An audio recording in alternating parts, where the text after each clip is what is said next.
Original Story.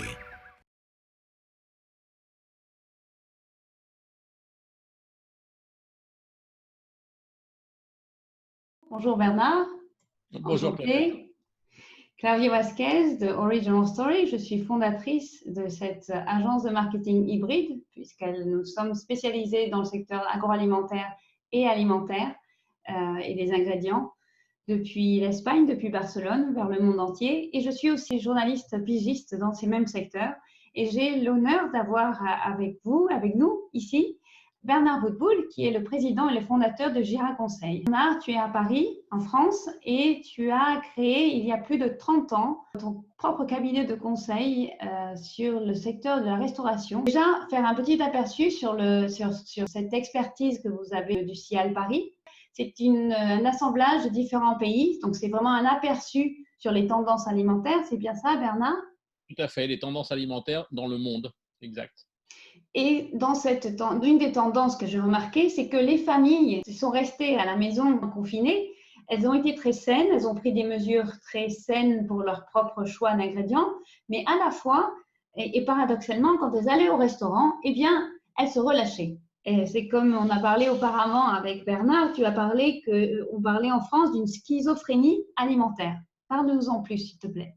Alors, on ne l'a pas remarqué qu'en France, on l'a remarqué dans beaucoup de pays, c'est-à-dire que nous avons affaire à un paradoxe très profond de notre alimentation. Je m'explique, les consommateurs dans le monde entier ont tous pris conscience que l'alimentation avait un rapport avec notre santé, que notre santé était en lien direct avec notre alimentation. Tout le monde en est à peu près conscient. Maintenant, il se passe quelque chose de très intéressant, c'est que ce que nous faisons à la maison n'a rien à voir avec ce qu'on fait en hors domicile. En hors domicile, on cherche du plaisir, du partage, de la convivialité, du goût, et ça repose de plus en plus souvent, d'ailleurs, ça augmente sur tout ce qui est gras et sucré. Alors ça, les médecins et les nutritionnistes s'inquiètent beaucoup parce qu'on a des courbes de surpoids et d'obésité qui grimpent un peu vite dans le monde entier à ce niveau-là. Et ce qui est très intéressant et paradoxal, je le disais, c'est que lorsqu'on est à la maison, et la grande distribution nous le confirme un peu partout dans le monde, le bio, le sans gluten, le sans lactose, tous les produits qui font du bien à notre corps, qui font du bien à notre santé, marchent très très fort, mais pour la maison. Ce qui veut dire que nous, on a appelé ça une double vie alimentaire. Certains journalistes ont dit que c'est une schizophrénie alimentaire. Et effectivement, nous en sommes aujourd'hui arrivés là. Et tout ça pourquoi? Parce que lorsqu'on est en hors domicile, lorsque l'habitant de cette planète va au restaurant, que ce soit dans la restauration rapide ou dans le service à table, il veut se faire plaisir. Et pour l'instant, on n'a pas encore trouvé de healthy gourmand.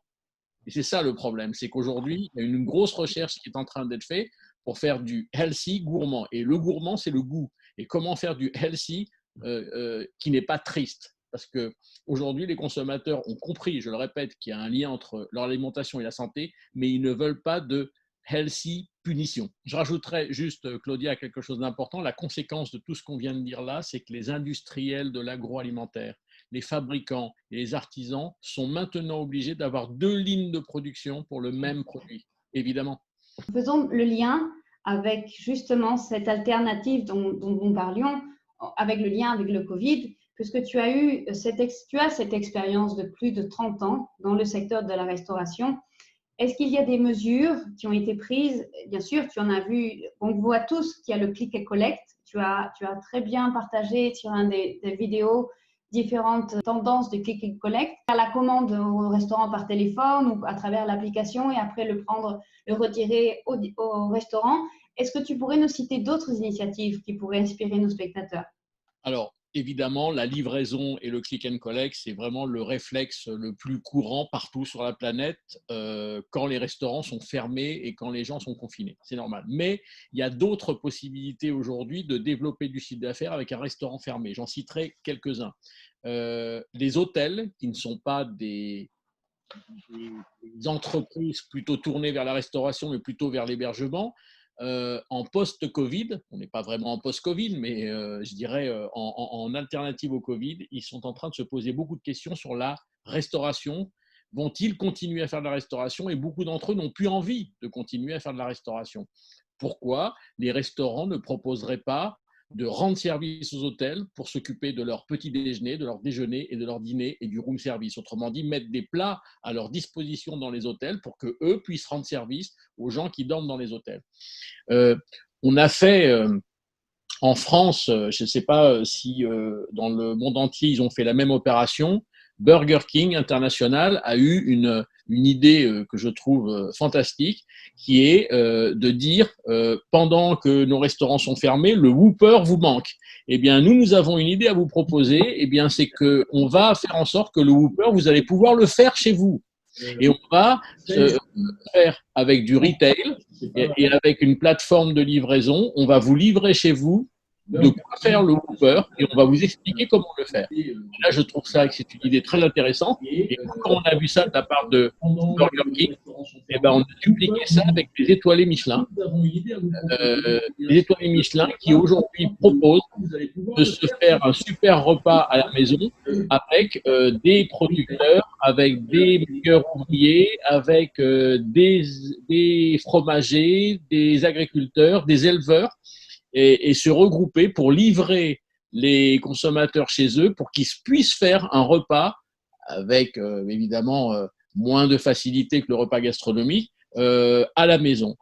On a vu également, on a fait faire aussi à des étoilés Michelin du drive, alors qu'ils n'ont pas de drive. Alors c'est très choquant d'entendre du drive de la part d'un étoilé Michelin, mais pourquoi ne pas se garer devant le restaurant? On me charge le coffre avec un packaging de très très haut niveau, avec des petites fiches qui expliquent que la sauce se réchauffe à tel moment et qu'on la met à tel moment sur des légumes qui ont été dressés dans l'assiette comme ça, voire même des conseils sur les arts de la table, parce que si on se fait un repas étoilé Michelin ce soir à la maison, autant qu'il y ait tout le cérémonial qui aille avec.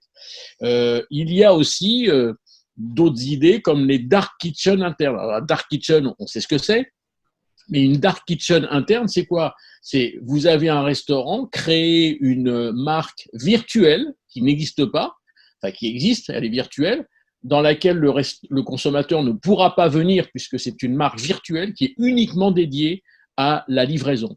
Et à quoi ça sert une dark kitchen interne? C'est faire plus de chiffre d'affaires en optimisant mon outil de travail. Et ça, je trouve que c'est une idée très intéressante. Une avant-dernière petite idée, pourquoi ne pas proposer ces plats, ces entrées, ces desserts à la grande distribution, au retail, qui aujourd'hui ouvre les portes aux restaurateurs en disant « Amenez-moi vos plats, amenez-moi vos entrées, amenez-moi vos desserts, je les revends dans mon retail ». Et puis, ce qu'on a mis également en place et qui fonctionne très très fort, c'est que les restaurateurs devraient proposer également leur service à la ville. Pourquoi faire à la ville? Eh bien, pour aider les personnes âgées à se nourrir, pour aider les maisons de retraite qui ont des problèmes aussi pour faire leur restauration, et puis pour aider aussi les personnes âgées qu'on a isolées. Vous savez très bien que dans le monde entier, on a isolé des gens qui ont le Covid, et ces gens-là, il faut bien qu'ils mangent. Donc les restaurateurs peuvent aujourd'hui développer une source de chiffre d'affaires qui est vraiment très très importante, bien au-delà, bien sûr, de la livraison et du click and collect. L'anecdote, c'est que comme dans tous les business, il faut toujours maintenir cette ouverture d'esprit et ne pas se bloquer, avoir son orgueil en fait. C'est son orgueil tout simplement. Tout à fait. Et ce que tu dis est très très juste parce que quand la première fois j'ai proposé un 2 étoiles au guide Michelin, autrement dit c'est le très très haut niveau dans la restauration de faire du drive, je t'assure qu'il y a eu un blanc dans la visio. Il m'a dit je comprends pas, je m'appelle pas McDonald's, et je lui ai dit mais pourquoi on ne ferait pas du drive quand on est un étoilé Michelin? Il faut qu'on sorte un peu de nos préjugés et de ce qu'on a connu jusqu'à présent. Original Story.